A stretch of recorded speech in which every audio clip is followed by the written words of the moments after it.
नमस्कार दोस्तों, आप सभी का आपके YouTube channel youth star online classes में स्वागत है। दोस्तों, आज हम लोग इस वीडियो में बिहार शिक्षक भर्ती के जूनियर यानी कि 6 to 8 एसएसटी के कट ऑफ के ऊपर बात करने वाले हैं। अगर आपके इतने मार्क्स आते हैं तो आप अपने डीवी की तैयारी स्टार्ट कर सकते हैं, यानी कि डीवी के लिए अपने डॉक्यूमेंट्स रेडी कर सकते हैं। चलिए स्टार्ट करते हैं इस वीडियो को। और सबसे पहले दोस्तों हम लोग बात करेंगे इस वैकेंसी के डिटेल्स के बारे में। यहाँ पर एक मिस्टेक हो गया, उसके लिए माफ़ करिएगा। यहाँ पर आपका 9 तारीख होगा, ठीक है, 9/12/2023, यानी कि जो आपकी जूनियर की वैकेंसी थी 6 to 8 की एसएसटी की, वो थी टोटल 8,216 पोस्ट पे, जिसके लिए एग्ज़ाम 9 दिसंबर को कराया गया था। बात करें टोटल सीट की, तो इस वैकेंसी में यानी जूनियर की वैकेंसी में टोटल सीट 31,982 थी। इस 31,982 में जूनियर 6 to 8 एसएसटी की जो पोस्ट है वो सिर्फ और सिर्फ 8,216 है, जिसमें मेल के लिए 4,180 सीट और फीमेल के लिए 4,036 सीट है। बात करें पर सीट कंपटीशन की, तो ओवरऑल जूनियर में एक सीट पे 12 कैंडिडेट फाइट कर रहे थे, लेकिन जूनियर में सबसे अधिक जो फॉर्म भरे गए हैं वो आपका एसएसटी यानी कि सोशल साइंस और सेकेंड साइंस एंड मैथ के लिए भरे गए हैं। तो इसमें जो 12 कैंडिडेट बताया गया था ये ओवरऑल बताया गया था। जबकि हम लोग बात करेंगे सोशल साइंस की अगर, तो सोशल साइंस में पर सीट कंपटीशन 15 से 16 कैंडिडेट था, यानी कि इन 15 से 16 कैंडिडेट में एक कैंडिडेट सेलेक्ट किया जाएगा एसएसटी टीचर के लिए। बात करें अटेंडेंस की, तो इस एग्ज़ाम में अटेंडेंस बहुत ही बढ़िया था, यानी कि 80 से 85% कैंडिडेट एग्ज़ाम में अपीयर हुए थे, यानी कि प्रेजेंट थे। मात्र 15 से 20% कैंडिडेट इस एग्ज़ाम को छोड़े हैं, वो भी बहुत दूर सेंटर होने की वजह से। अब दोस्तों बात करेंगे हम लोग पेपर के लेवल के बारे में। तो दोस्तों जो आपका पेपर सेट किया गया था 6 to 8 एसएसटी के लिए, उसका जो लेवल था वो इजी टू मॉडरेट था, यानी कि कुछ क्वेश्चंस इजी पूछे गए थे जबकि कुछ मॉडरेट लेवल के थे। टफ क्वेश्चंस ना के बराबर ही पूछे गए थे, यानी कि TRE1 में जो क्वेश्चंस का लेवल था वैसा लेवल इस एग्जाम में बिल्कुल भी देखने को नहीं मिला। हाँ, थोड़ा बहुत 6 to 8 में लैंग्वेज के पेपर में प्रॉब्लम हुई, और ये प्रॉब्लम सिर्फ और सिर्फ इंग्लिश मीडियम वालों के लिए ही थी, क्योंकि इंग्लिश मीडियम वाले, ठीक है, इंग्लिश में इनका बेस्ट होता है, जबकि इनके लिए हिंदी एक बहुत बड़ी समस्या होती है। और इस एग्ज़ाम में लैंग्वेज के पेपर में हिंदी से ही 22 प्रश्न पूछे गए थे अगर आपने हिंदी सेलेक्ट किया था तो, क्योंकि इंग्लिश तो कंपलसरी था सबके लिए और इंग्लिश से मात्र 8 ही प्रश्न पूछे गए थे। तो यहाँ पर इंग्लिश मीडियम वालों को हिंदी में समस्या हुई है, और इसके लिए बाकायदा बीपीएससी के चेयरमैन अतुल प्रसाद ने ट्वीट भी किया है। तो यहाँ पर लैंग्वेज के पेपर में टोटल जो 30 प्रश्न पूछे गए थे, सिर्फ और सिर्फ 9 नंबर लाना था क्वालिफाई करने के लिए, यानी कि अगर आपके इस 30 में 9 नंबर आ जाते हैं तो आप ये पेपर जो है क्वालिफाई कर जाते हैं लैंग्वेज का। अगर आप इसमें 9 से कम नंबर लाते हैं तो फिर आप इस पूरे एग्ज़ाम से बाहर हो जाते हैं, क्योंकि अगर 9 से कम मार्क्स अगर आपके होंगे तो आपके जीएस और आपके सब्जेक्ट से जो मार्क्स आप गेन के रहेंगे वो ऐड ही नहीं होंगे, यानी उस आपको मेरिट में शामिल ही नहीं किया जाएगा। तो 9 नंबर अगर आपके हैं तो फिर आप क्वालिफाई हैं। अब बात करें दोस्तों जीएस की, ठीक है, तो जीएस के 40 प्रश्न पूछे गए थे और आपके सब्जेक्ट से 80 प्रश्न पूछे गए थे। टोटल 120 नंबर का आपका ये पेपर था, ठीक है, था तो 150 नंबर का, लेकिन 30 नंबर आपके लैंग्वेज के और 120 नंबर, ठीक है, मेरिट के लिए। तो ये सिर्फ क्वालिफाइंग नेचर का था, मेरिट आपकी इन्हीं दोनों से मिलाकर बनेगी, यानी 120 नंबर पे ही आपकी मेरिट बनेगी।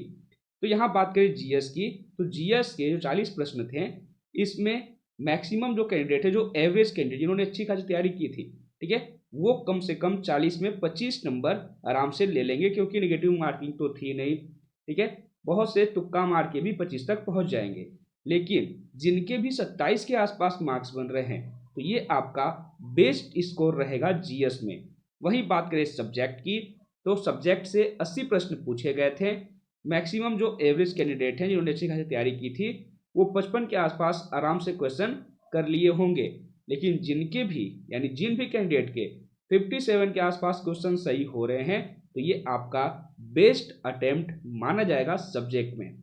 इस प्रकार बात करें तो 120 नंबर में जो एवरेज स्टूडेंट हैं, ठीक है, मतलब औसतन जो कैंडिडेट हैं वो 80 नंबर तक इसमें लाए होंगे।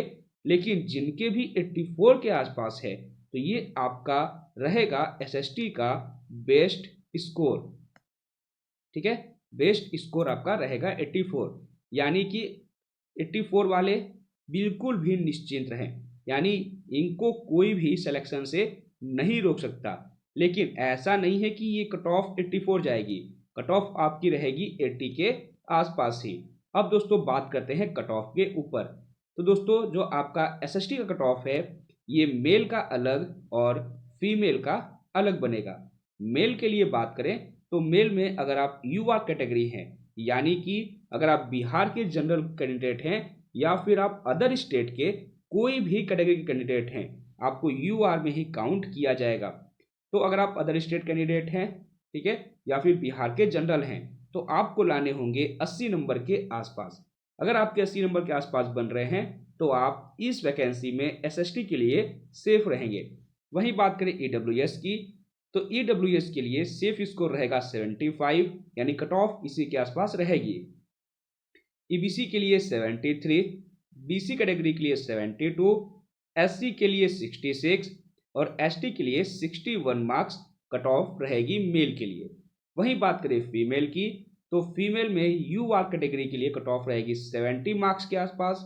वहीं पर ईडब्ल्यूएस के लिए 62 नंबर, ईबीसी के लिए 56, बीसी के लिए 57, एससी के लिए 54 और एसटी के लिए 50 नंबर कट ऑफ रहेगी एसएसटी की।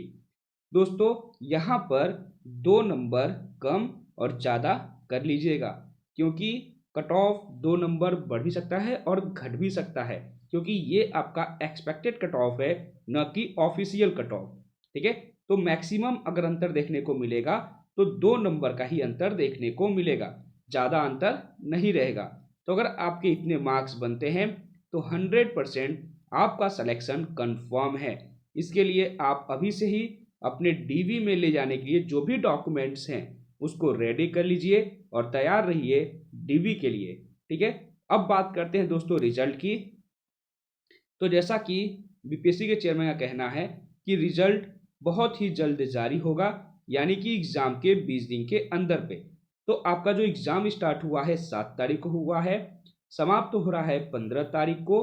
तो अगर हम लोग समाप्ति के दिन से देखें तो 15, ठीक है, यानी कि कहीं ना कहीं मकर संक्रांति के आसपास, ठीक है, यानी कि 15 तो 25 यानी 5 तारीख के आसपास आपका जो रिजल्ट है वो देखने को मिल सकता है 5 जनवरी को, ठीक है। तो 5 जनवरी के आसपास आपका रिजल्ट आ सकता है।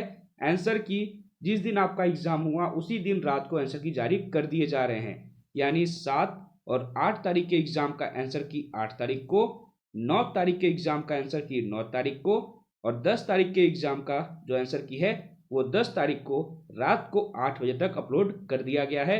ऑब्जेक्शन के लिए भी 2 दिन का टाइम दिया गया है। तो अगर आपको लगता है कि आपका आंसर सही है, आयोग के द्वारा दिया गया आंसर गलत है, तो आप बिल्कुल ऑब्जेक्शन कर सकते हैं। इसके बाद फाइनल आंसर की भी जारी की जाएगी रिजल्ट के पहले, ठीक है दोस्तों। तो इस वीडियो में बस इतना ही। वीडियो अच्छी लगी होगी तो वीडियो को लाइक जरूर कर दीजिएगा, क्योंकि लाइक और सब्सक्राइब का चार्ज बिल्कुल भी नहीं लगता। यूट्यूब आपसे 1 पैसे भी लाइक करने और सब्सक्राइब करने का नहीं लेता है, तो फ्री ऑफ कॉस्ट है, आराम से आप कर सकते हैं लाइक और सब्सक्राइब, ठीक है। तो जिन्होंने लाइक नहीं किया है लाइक कर दें और जिन्होंने अभी तक सब्सक्राइब भी नहीं किया है वो सब्सक्राइब भी कर देंगे। धन्यवाद दोस्तों।